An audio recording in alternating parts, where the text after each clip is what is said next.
está abriendo lo que es nuestro seminario ya permanente, que se inició el año pasado, que se llama Presente y Futuro de las Humanidades.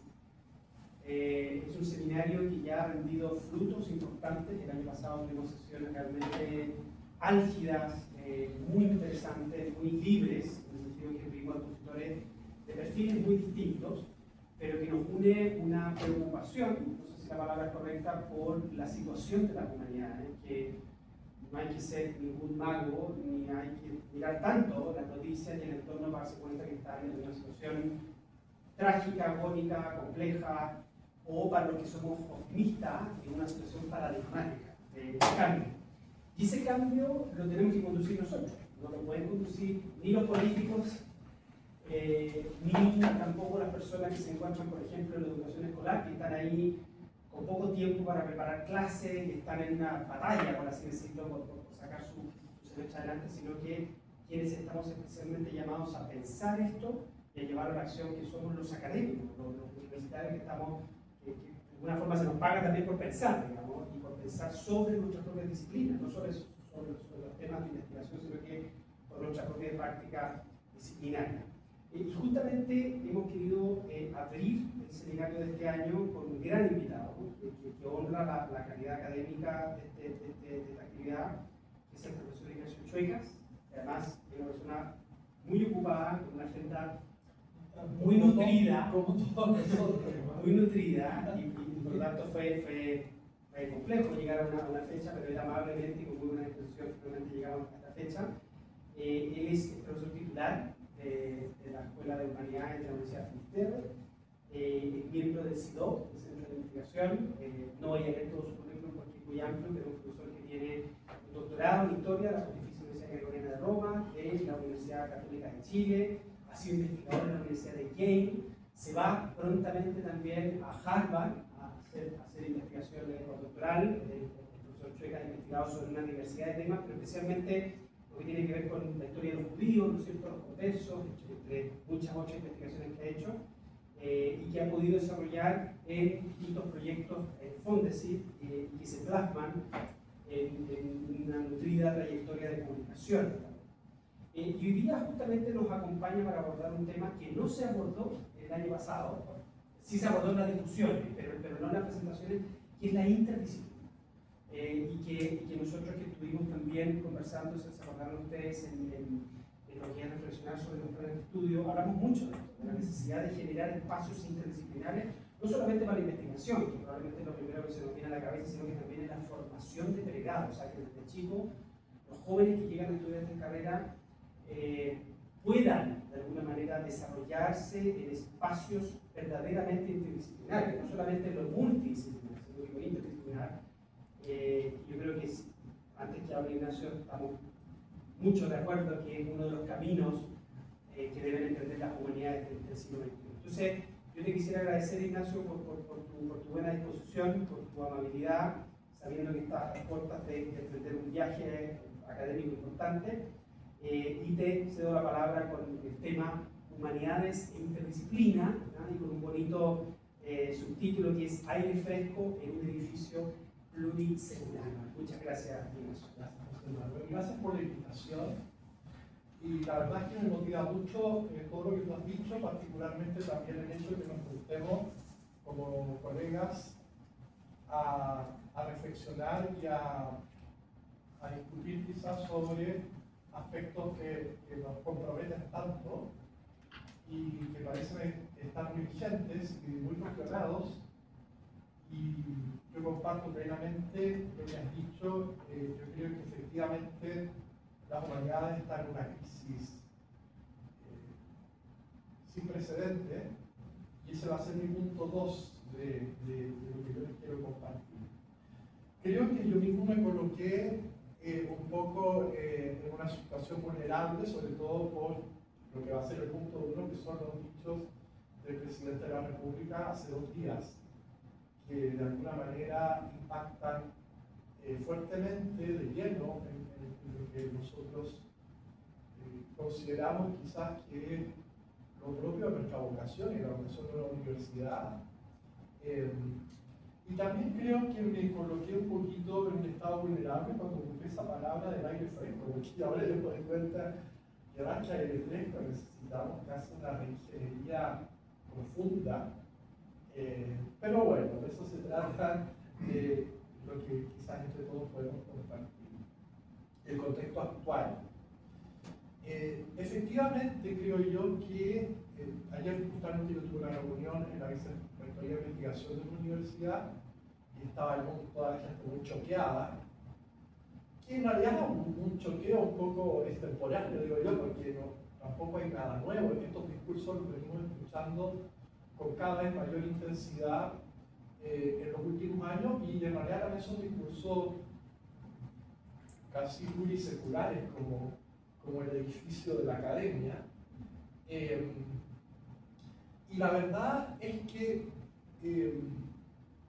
intentando comprender desde dónde nace este discurso en boca del presidente, a mí me da la impresión que lamentablemente ya hay una lista de retórica política que es bastante nefasta, por ocupar palabras más fuertes, porque a mí me parece que un dicho de estas características corresponde más bien a una agenda política, quizás menos ideológica de lo que parece, donde lo que se está intentando es justificar políticas económicas que tienen un objetivo, que es validar la acción futura de este gobierno en relación a una percepción en la población sobre el gasto público, sobre la crisis económica, ¿no? Necesita a toda costa mostrar números, lamentablemente, y a eso hemos llegado, a final de año, el año que viene, que les sean favorables, y para eso el camino que ven, curiosamente además, es el recorte ¿no? en todos los ámbitos. Y uno de los espacios, y allí creo yo que quizás está para nosotros lo más interesante, en los cuales no hay pudor en llevar a cabo estos recortes y estas políticas supuestamente de austeridad, es el ámbito de la ciencia, la innovación, el conocimiento en general. Y aquí, claro, él, vamos a tomarlo como estudio de caso, probablemente se va a enfrentar, eso lo veremos los próximos meses, a cuál es la percepción social en este ámbito. Y es probable que la percepción social también sea ambigua o ambivalente, que en la sociedad existan, evidentemente, grupos que consideran que el conocimiento, que la generación ya sea de literatura científica, sus diferentes formatos, los proyectos de investigación, etcétera, lo que estamos haciendo nosotros hoy día aquí no tiene ningún valor, y es justamente un botadero de plata, como se dice en Chile. Y habrá personas que sí tienen, y en todos los niveles sociales, desde el taxista que lee a Borges y eso le da en su vida un sentido, ¿no es cierto?, a los doctores y gente de la élite intelectual, lo que sea que eso signifique en Chile. Entonces estamos en un terreno en disputa, me parece a mí, lamentablemente hemos llegado a un punto en que eso también es carne picada para la política, lamentablemente. Y es interesante, creo yo, preguntarnos por qué hemos llegado a este punto. Yo creo que allí hay varios fenómenos que nos deberían involucrar. Uno, yo creo que es el problema del pensamiento crítico. Yo creo que para ciertos grupos en general, y esto tampoco, me parece a mí que esto tampoco reconoce en clases sociales ni niveles educativos, el pensamiento crítico se vuelve un problema grave, incómodo, en nuestra sociedad actual, ¿no? Y se vuelve un problema incómodo porque en parte, no sé, pues como ese cliché de la gente que está cautivada por Netflix o quizás por los reality, que no quiere pensar, vivimos en una sociedad, un cierto desgaste quizás, un cierto cansancio, un hastío, una búsqueda de sensaciones ¿no? En medio. Yo creo que eso quizás tiene algo que ver con la experiencia del estallido social como fenómeno, ¿no es cierto?, social en la cual las personas manifiestan su disconformidad sin saber a veces tan claramente por qué, ¿no? Y yo creo que allí mi impresión es que también se tiende a banalizar y a obviar la gran carga de trabajo emocional, la gran carga física y mental a la cual el chileno medio, nosotros en nuestra sociedad, estamos siendo sometidos, ¿no? El hecho de que no hay tiempo libre, por ejemplo, ¿no? Y lo que eso significa para la humanidad o para el pensamiento crítico, ¿no? Y creo también que el problema del pensamiento crítico se hace agudo también en ciertos sectores, sobre todo muy ideologizados, ya, ni siquiera son políticamente, son ideologías que trascienden la política, creo yo, donde se percibe que el pensamiento crítico lo que hace es cuestionar la visión tradicional, ¿no? Y son grupos que les interesa, quizás después podemos reflexionar sobre esto, pero son grupos que son muy reaccionarios a la crisis del mundo tradicional. Por ejemplo, cosas tan sencillas como investigadoras o investigadores que investiguen temas relacionados a la mujer, como específicamente. Eso todo les molesta. Porque claro, lo que sucede allí es que, tú quieras o no, esas investigaciones de alguna manera colocan en entredicho lo que era una visión tradicional, ¿no? Una sociedad en donde, una sociedad que se intenta preservar. Esto también, por ejemplo, en muchos aspectos, el tema de la racialización, ¿no? Los colegas que investigan el mundo afro en Chile, eso no se quiere. ¿Para qué decir temas indígenas? Y así sucesivamente. Y también un tema ahora clásico de las humanidades, que es la construcción del poder, por ejemplo, ¿no? ¿Cómo sucede eso? Todos esos temas son vistos desde esa perspectiva como amenazantes. En general, las humanidades han sido, me parece a mí, y esto probablemente no solo en Chile, sino que también en otros espacios, han sido identificadas con estos elementos desestabilizantes. Y cuando sucede eso también, yo creo que particularmente en Chile para mí es un grave problema esto. Si bien nosotros hemos tenido, me parece a mí hasta la fecha, una cierta convivencia científica relativamente amable, que a veces se rompe porque algunos son muy activistas en las redes sociales y si alguien publica una cosa, no sé, un poco fuera de lugar, los otros se lo van a venir a criticar, qué sé yo. Hay algo así, hay gente que suele ser, a veces ya nos conocemos, ¿no? Que no son a veces los más virulentos, están ahí. Pero eso yo creo que también se da en el marco de una convivencia científica. Lo que creo yo que no funciona muy bien es el tema de los nichos ideológicos. Yo creo que lamentablemente prácticamente todas nuestras instituciones educativas están teñidas y marcadas por esos nichos ideológicos, más o menos. Y además nos encargamos como de marcar la diferencia. Y sí, yo creo que es real eso, yo creo que es verdad. Y para nosotros como académicos y académicas es un grave problema, porque significa que no solo que no tenemos total independencia desde un punto de vista del pensamiento, sino que a veces también nos toca tragarnos nuestras palabras, porque otra cosa es el desempleo, ¿no? Y eso es grave porque tenemos con mucha humanidad, creo yo, ¿no? Aumentado prácticas negativas a nivel académico que se dan desde los programas ideológicos y las agendas ideológicas de las instituciones públicas y privadas. Y el problema también de estas ideologías, que bueno, yo creo que había un cierto margen de la tolerancia ideológica, pero hoy en día me parece a mí que se ha avanzado en eso hacia muchas veces una absolutización irracional de las ideologías, con la cual es muy, muy, muy difícil discutir y compartir.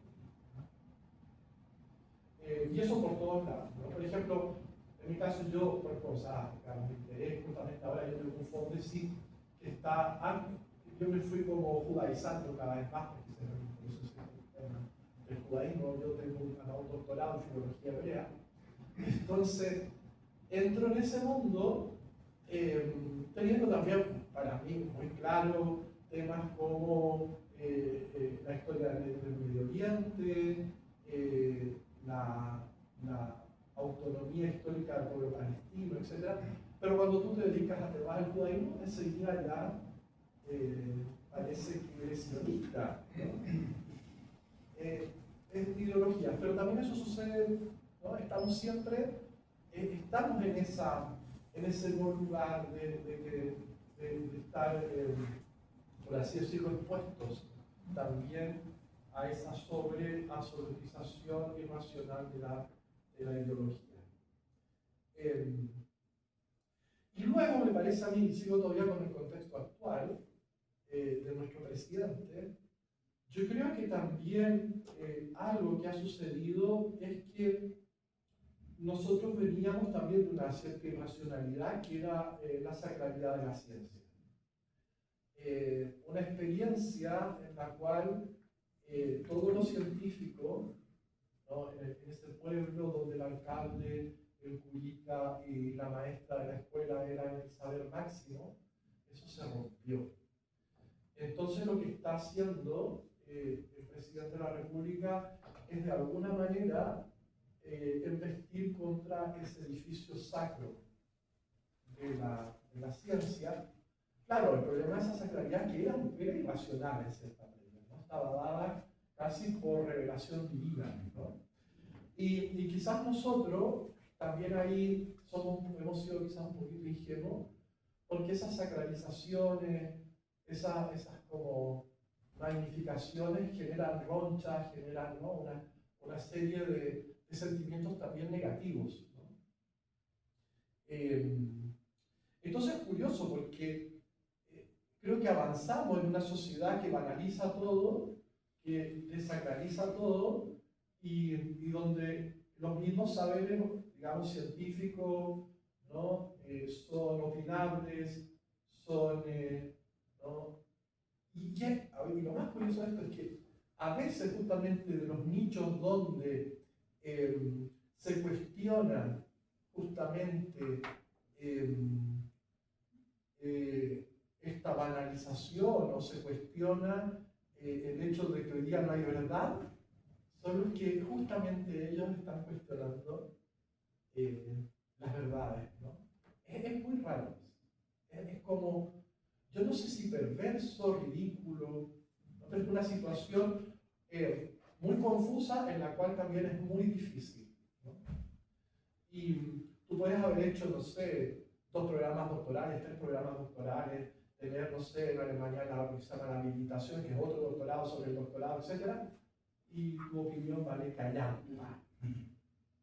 Lo mismo un burro que un gran profesor. Ok, bueno, pero eso es quizás parte de la lamentela en la que no deberíamos caer tanto, pero igual es bueno quejarse. El segundo punto. Pero todavía solo en algo en relación al primer punto del contexto actual. Y bueno, la miopía de estos dichos, porque uno esperaría, y yo creo que esa era la visión de la China romana y de la polis griega, y es que los óptimos iban a tener una visión de larga durada sobre las cosas del bien común. Se suponía. Y creo que allí nosotros no podemos cejar y podemos, digamos, olvidarnos de eso. Nosotros, quizás lo nuestro, y por eso me veía con Paula, decía, bueno, esto de querer quemar libros ahora, el libro va a sobrevivirnos a todos, a todos. Y en ese sentido es una lucha que está ganada, pero significa que tenemos que pensar para los largos espacios. No quedarnos en la chimuchila contingente. Yo igual admiro, y ojalá, porque todos nosotros también tenemos que salir a decir algo y estar, eso es admirable, y bueno, el que calla otorga, pero también tener esta visión de que la historia nos enseña que estamos en un proceso y en dinámicas que son pluriseculares, como dice el título. El punto 2, la crisis en las humanidades. Dos cosas. Lo que a mí me gustaría decir sobre la crisis de las humanidades viene sobre todo desde la historiografía, que yo creo que mejor conozco, en realidad la voy a ocupar un poquito como estudio de caso, lo que sucede aquí. Y luego algo que yo creo que es así, y José Manuel también me parece a mí que tú lo insinuaste o lo dijiste en realidad con todas sus letras, y es que nosotros somos parte del problema y no de la solución. O sea, yo lo que observo con temblor es que somos la orquesta del Titanic. Estamos ahí tocando nuestras musiquillas, todo se hunde y fingimos demencia. Y es terrible. Y es terrible. Yo hasta tal punto que uno a veces va sobre todo a congresos, etc., que es una cosa que da miedo, ¿no? Da miedo eso. Porque todo se cae, todo se está en casa y nosotros no. Es más, claro, el problema no es solo fingir demencia, yo creo que casi se trabaja casi específicamente para que esto suceda. Y de eso voy a hablar yo, y en eso quiero ser muy honesto y casi catártico, para comentar lo que a mí me parece que sucede sobre todo en nuestra Academia Nacional, particularmente en el ámbito de la historiografía, que es, como yo les digo, lo que más conozco. Bueno, algo que yo suelo conversar mucho con queridos y queridas colegas cercanos de la historia, es que algo que se observa en la historiografía nacional ya desde hace bastante tiempo, es que para bien o para mal, yo ahí no tengo un juicio si esto es positivo o negativo, pero algo que murió son las grandes figuras. Al menos en el campo historiográfico, yo diría no existen las grandes figuras. Esto que creo que es interesante es investigar un poco la construcción de las grandes figuras tradicionales de la historiografía chilena, que por ahí dejan bastante quizás de desear y por eso se han caído, ¿no? Esos poderosos cayeron, pero hay algunas emblemáticas que uno diría, bueno, hay algunas que siguen vigentes con un poco de que les insuflan aire, hay gente que no sé, que reivindica a Góngora, ¿no? Pero bueno, yo estudié mucho a Góngora, yo hice una tesis sobre la sociedad terrateniente colonial, y Góngora de verdad es un poco terrible. Esos libros de él, ¿no? En Converteros y Estancieros, una cosa que no tiene casi ni pie ni cabeza, ¿ya? Una pegatina de cosas raras, ¿ya? Pero en su época yo entiendo además, y bueno, yo entiendo que en su minuto eso obviamente que era algo casi revolucionario, pero no es lo que, yo creo que no es eso es lo interesante, no es lo que se supone que es.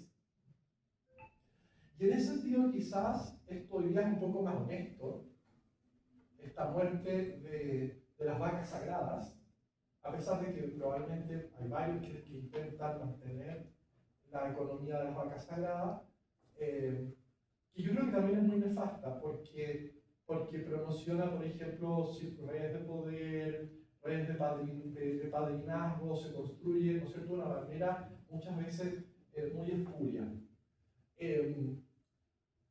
Ahora, ¿qué pasa con la historiografía? ¿Por qué a ver, la parte negativa de la ausencia de esos referentes es que en realidad la no referencia, me parece a mí, se debe a lo inocuo y vacío muchas veces e intrascendente de nuestras propuestas.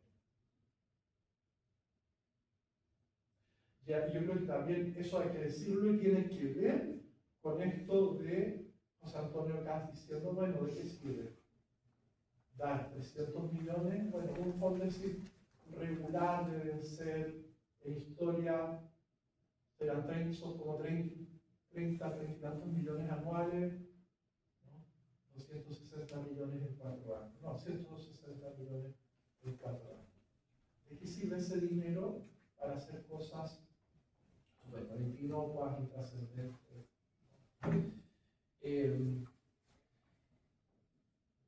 Yo creo que en gran parte eso es verdad. Yo quizás soy hipercrítico, pero a mí me parece que mucha de la producción que se genera, lamentablemente, es así.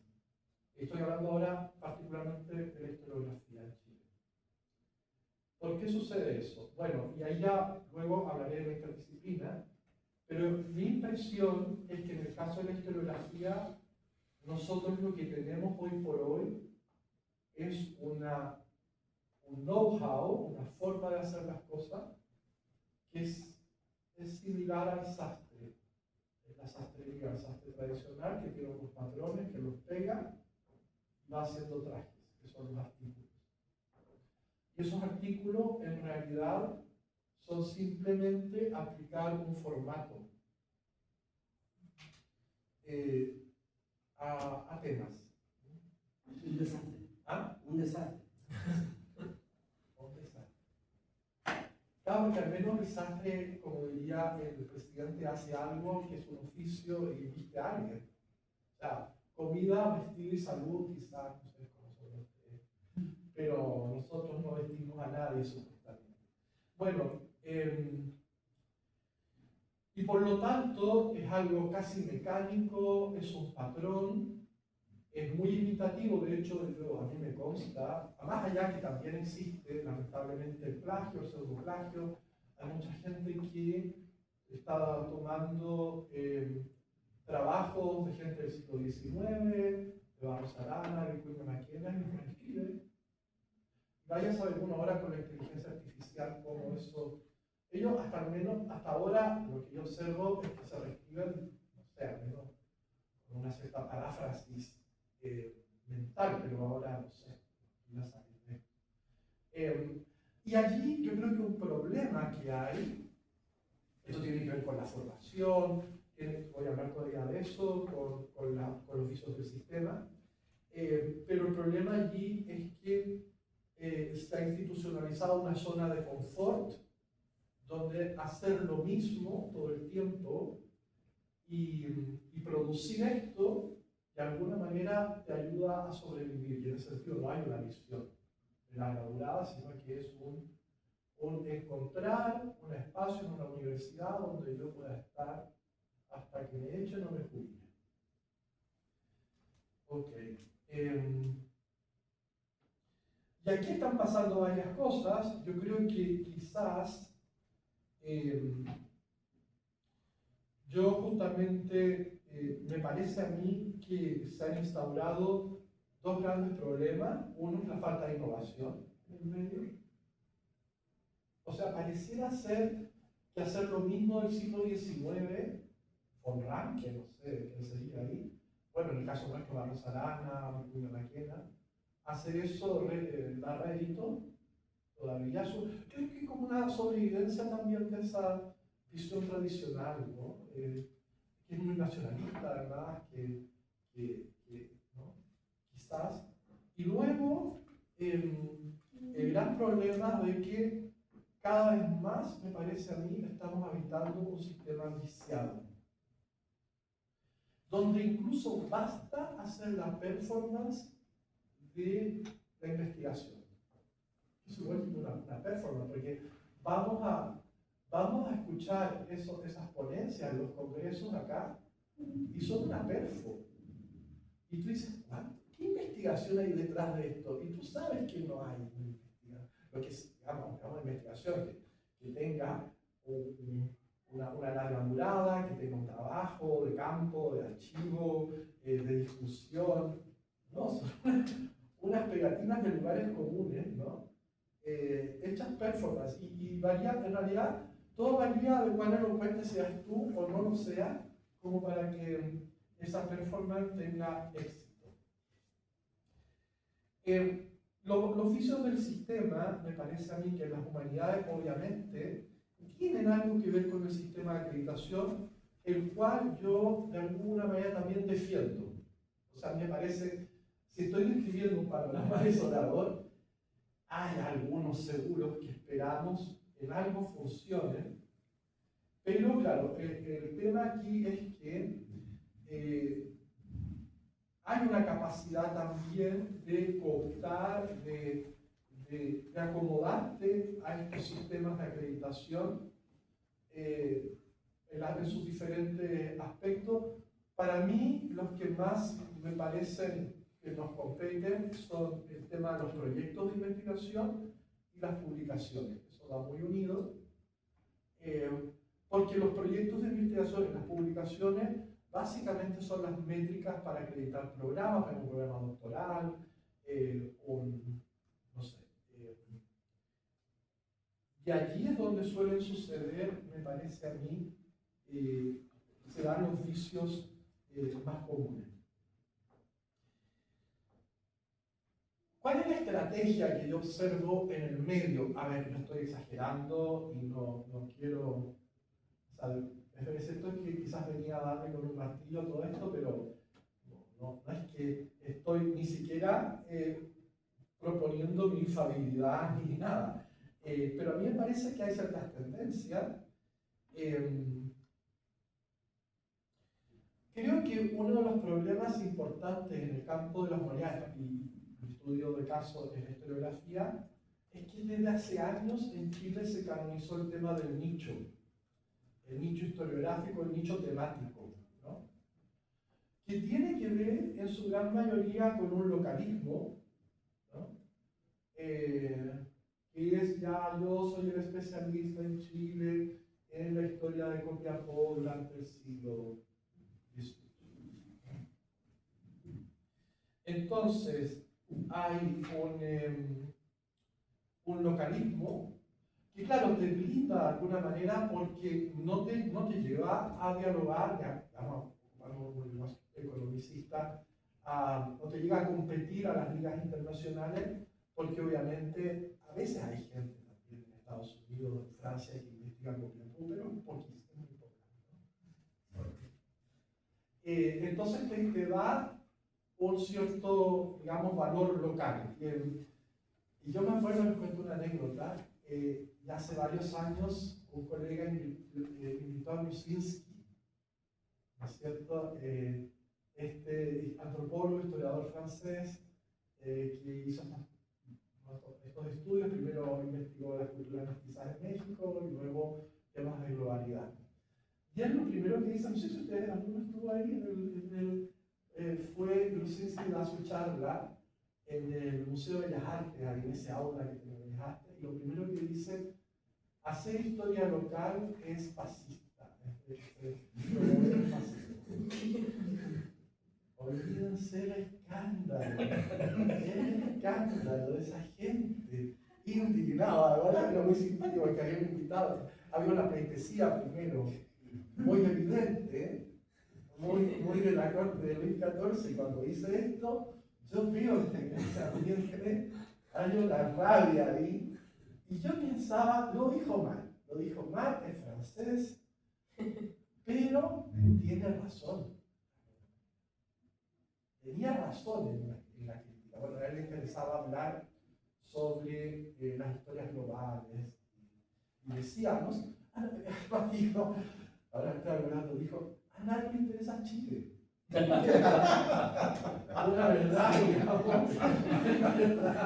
pero digo yo, pero si a nadie te además un francés, europeo, que venga a decir acá que le habían pagado el viaje, Y yo pensaba, tiene razón. Ok.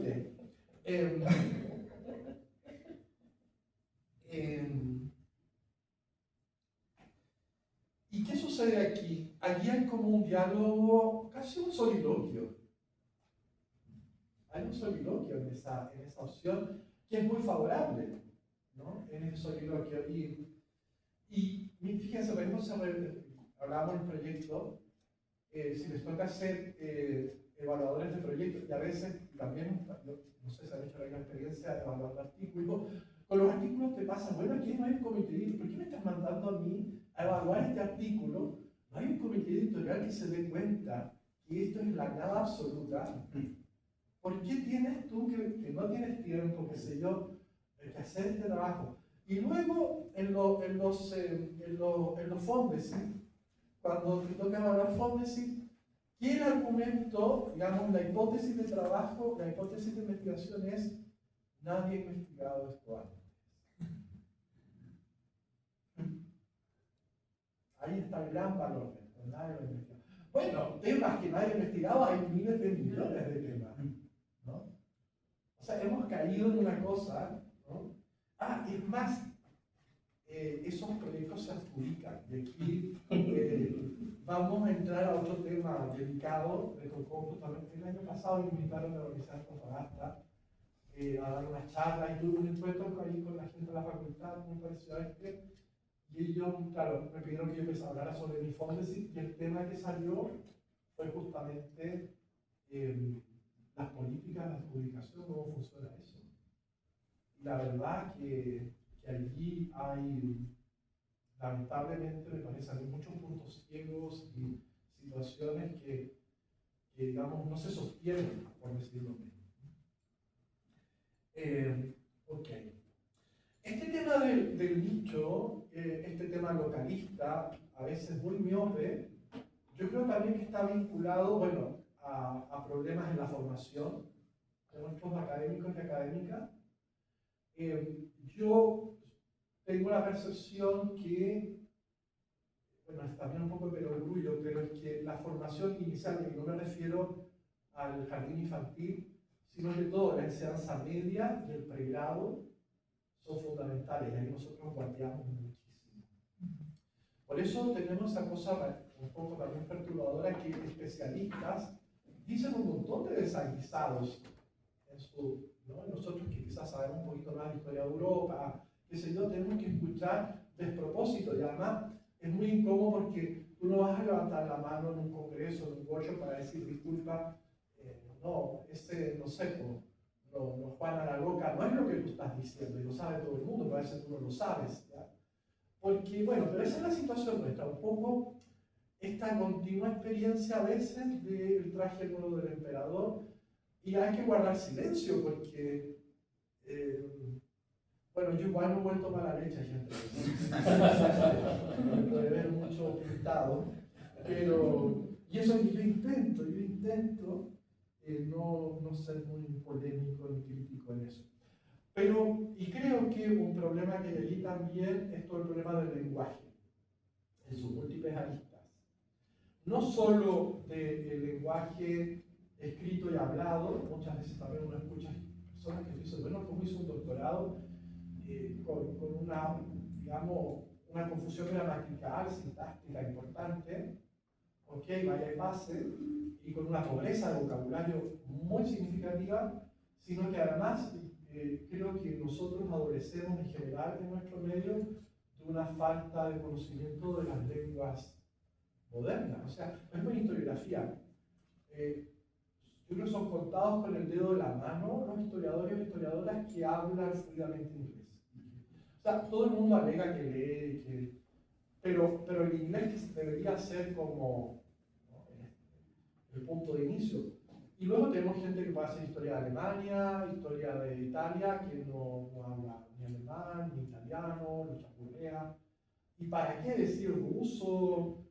¿No? Y otras lenguas modernas. Y luego, si vamos a hacer historia, incluso historia moderna, pero con total desconocimiento, o sea, del desconocimiento del latín, del griego, de la lengua antiguas, nada. Eso también significa, claro, que ha sucedido en Chile, el gran nicho chileno es la historia contemporánea de Chile. Todo lo que es anterior es inexistente. ¿Para qué decir historia medieval, historia antigua? No sé, no existe, ¿no? Ok. La interdisciplina. Creo que ya tiré demasiados palos en esto. Pero para concluir este segundo punto es que, claro, lo que aquí se cuestiona, pero yo lo que queda, donde el emperador queda desnudo, es en esto de la ciencia como verdad revelada. Y yo creo que, claro, lamentablemente, si tú estás en esa condición de desnudez, sigues apelando a la ciencia como verdad revelada, ¿no? Como único mecanismo. Y además, algo que no quería mencionar tanto, pero quizás lo voy a hacer, a los vicios en el sentido de, bueno, construyo mis redes de amistades, mis redes de favores, en tal universidad ya alguien está a cargo de una revista que es Scopus, en la otra también, nos publicamos yo también, nos publicamos mutuamente, somos co-investigadoras de los proyectos, coloco a mi ex doctoranda o doctorando en tal universidad, y luego quizás me toque a mí hacer la acreditación de un programa allí, ¿no? Estamos en ese sistema, la probidad está en entredicho. Yo creo que, no, me parece a mí, no tengo, digamos, tantas pruebas, algunas tengo, pero no tengo duda en que la probidad prácticamente es nula, porque uno ve, ¿no? que gente, digamos, muy comprometida evalúa y a veces las mismas incoherencias en las evaluaciones son rampantes, ¿no? Y colegas, por ejemplo, yo he visto que les han llegado en proyectos Fondesis unas justificaciones vergonzosas. O sea, sería digamos, para una querella, porque una querella civil, porque tú estás adjudicando dinero del Estado con argumentos, o no adjudicando, en realidad también con argumentos vergonzosos.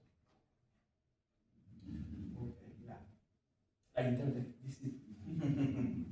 El punto final. Yo creo que efectivamente para mí esto ha sido una revelación, porque si bien yo creo, por cosas de mi interés, yo de niño quería ser arqueólogo, y hice un itinerario dentro de las humanidades en la línea de la interdisciplina, con un doctorado en filología, luego un doctorado en historia, y justamente los proyectos que yo tengo ahora, los trabajos que estoy haciendo, esta estadía de profesor visitante en Harvard tiene que ver con eso, con esos trabajos. A mí me ha interesado cómo hacer una síntesis o un recorrido dentro de varias disciplinas.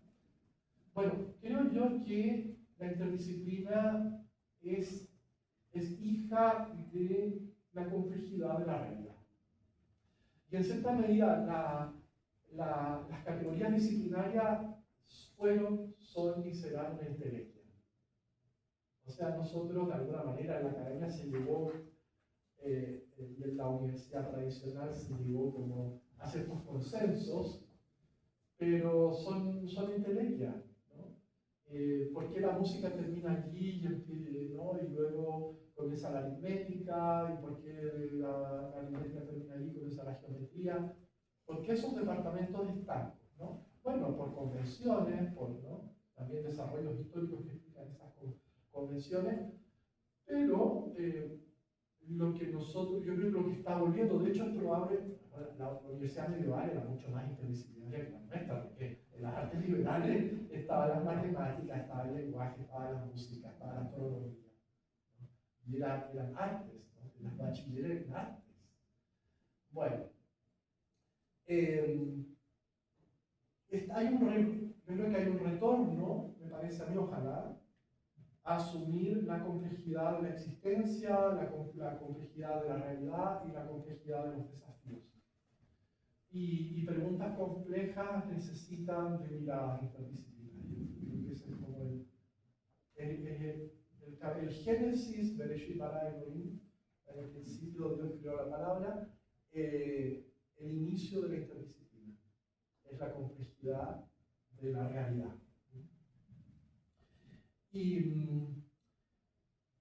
Y por lo tanto, si nosotros queremos dar respuestas a esos desafíos del presente y el futuro, el camino es justamente este acercamiento, ¿no?, más bien holístico, desde diferentes categorías disciplinarias. Les voy a dar ejemplos de nuestro doctorado. Nuestro doctorado, bueno, tuvo muchos desafíos, creo yo. Tuvo algo muy bonito, nació en la pandemia. La universidad, de hecho, ya antes de la pandemia había tomado una decisión en esta línea y nosotros, el equipo que lo diseñó, comenzamos a trabajar durante la pandemia, todo esto, ¿no?, en estas modalidades online, y claro, éramos gente de diferentes disciplinas, en realidad sin tener mucha idea de qué se trataba. Y allí mismo, en tiempo real, tener que leer a los autores y llegar a ciertos consensos. Y claro, ¿qué nos sucedió? Tuvimos algunas intuiciones fallidas y otras muy acertadas. La intuición fallida, creo yo, fue, y que yo creo que es una, bueno, yo como fui director, tuve que acreditar, me metí mucho también en los doctorados parecidos a los nuestros, en la interdisciplina en Chile, y también aprendimos mucho de ahí, además hubo gente ahí con la que nosotros cooperamos y nos cooperaron. En general en Chile todavía, en los programas que hay, persiste una gran contaminación disciplinaria. En realidad yo creo que no existen prácticamente doctorados interdisciplinarios en Chile, en humanidades al menos, porque lo normal es que ya, doctorado interdisciplinario no sé qué, y luego tú te titulas en historia, en literatura, en filosofía, ¿no?, en lo que fuera. Las líneas de investigación, y nosotros también partimos así, en nuestro caso nosotros inconscientemente un poco, pero había en realidad una línea de investigación que era historiográfica, otra línea de investigación que era más de comunicaciones, una línea de investigación que era más de literatura. Y eso colapsó ya el primer año, en realidad en el contexto de la acreditación. Y allí lo que me tocó hacer a mí es convocar al claustro ampliado y discutir esto. Yo creo que eso fue súper bueno. Además convocamos a colegas de otras universidades que nosotros creíamos que podían aportar en esta línea. Y hubo una deconstrucción, que creo que fue muy importante, donde nosotros dijimos, nosotros ya declarábamos que en realidad la interdisciplina era abordar problemas complejos desde las diferentes disciplinas. Y allí yo dije, bueno, esto es incoherente, porque nosotros estamos abordando, como hace el resto, en compartimientos estancos. Y lo que salió de allí al final fueron las nuevas líneas de investigación, que son las vigentes y que seguramente van a ser revisadas, porque también ahí. Y esto es otra cosa, que la interdisciplina es un work in progress, tiene un elemento dialógico, ¿no?, que te tiene siempre en movimiento.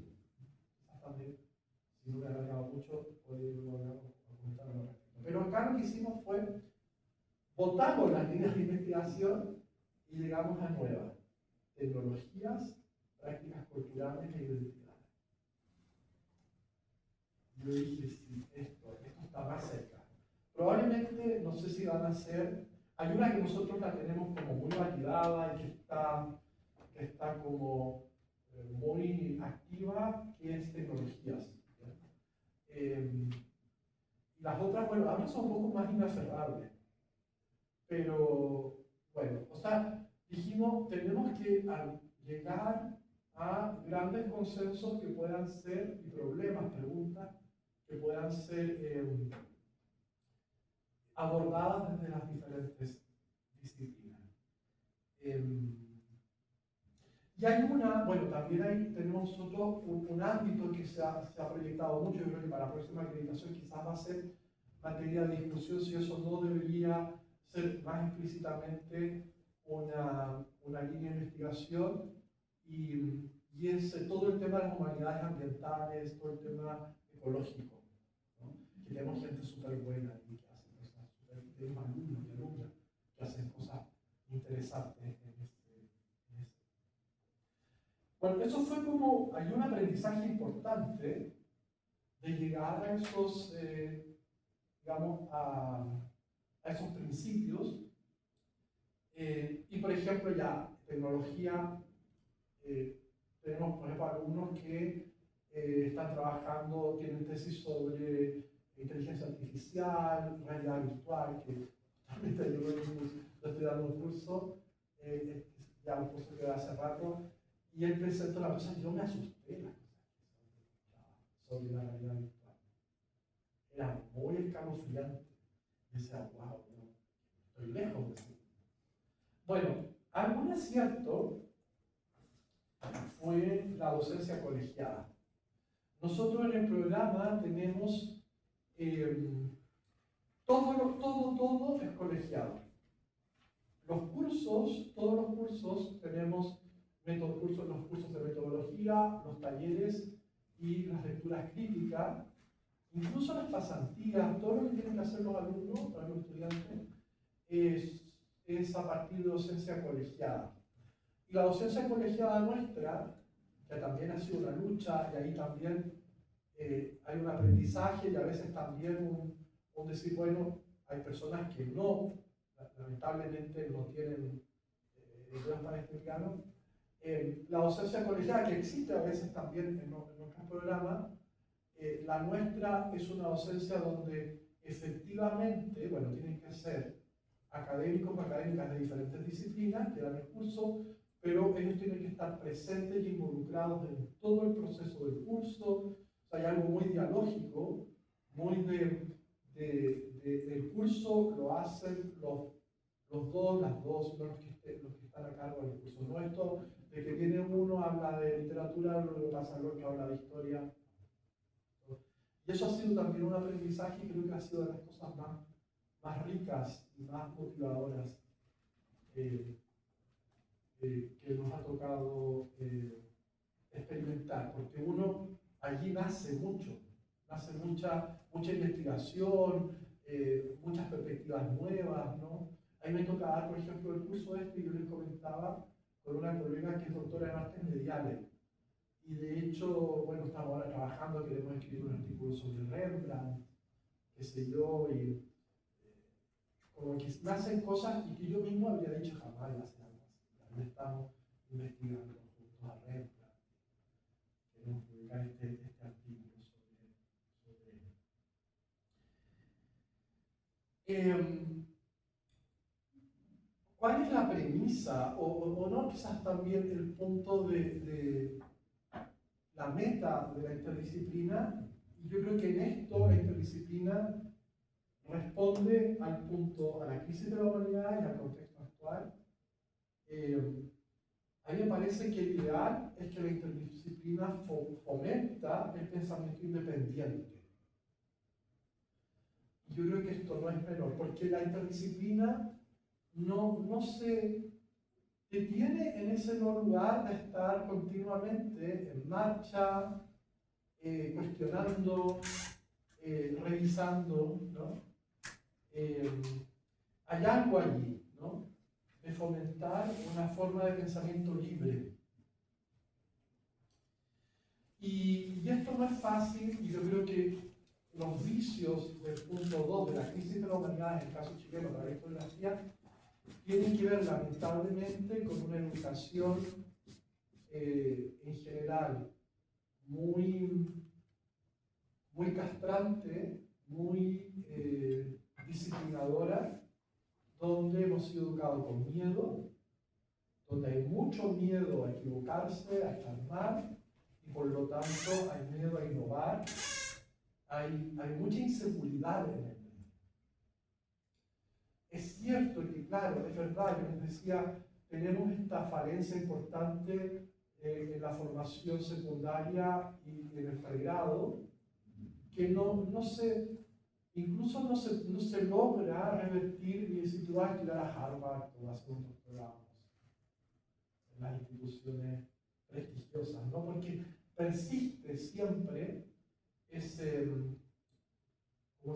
mancha de los cristianos nuevos, ¿no?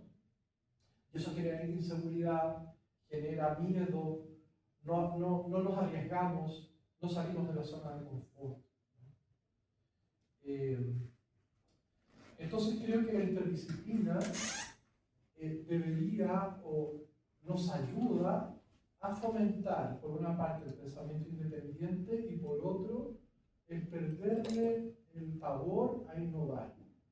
A veces el propósito, el propósito fundado, no si Alejandro Magno es lo mismo que Carlomagno, ¿no? Eso es un despropósito, pero no, arriesgándose, como diría también los gringos, a pensar fuera de la caja. Ya casi creo que voy terminando. ¿Qué es lo propio de las humanidades? ¿Y dónde está nuestro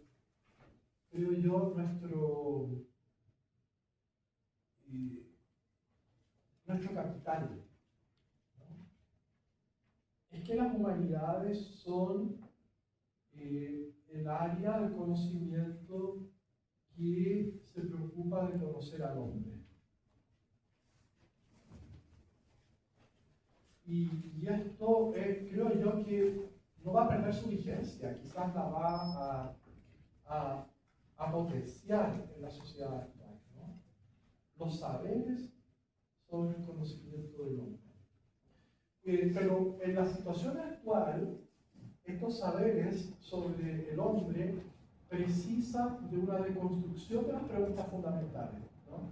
Hay gente que postula, no, pero si ya lo dijo Aristóteles, lo dijo Tomás de Aquino, la escolástica, no sé, lo que fuera que eso sea, porque yo creo que Tomás estaría quizás dando vuelta en su propia tumba, no sé en qué momento único. Porque no vamos a avanzar si no es deconstruyendo esas preguntas eternas. Y en eso creo yo que particularmente la filosofía del siglo XX es una buena, no, yo creo que no necesita de ir ahí a todo, pero es una buena escuela para mostrar cómo hubo personas que desde lo clásico innovaron, ¿no? Y con justa razón. Por ejemplo, el descubrimiento de la subjetividad humana, ¿cómo no va a ser eso importante? ¿No? En lugar de enunciamiento. No querer tapar el sol con un ojo, decir, no, la subjetividad no juega ningún rol, ¿no? en estos saberes sobre el conocimiento del hombre.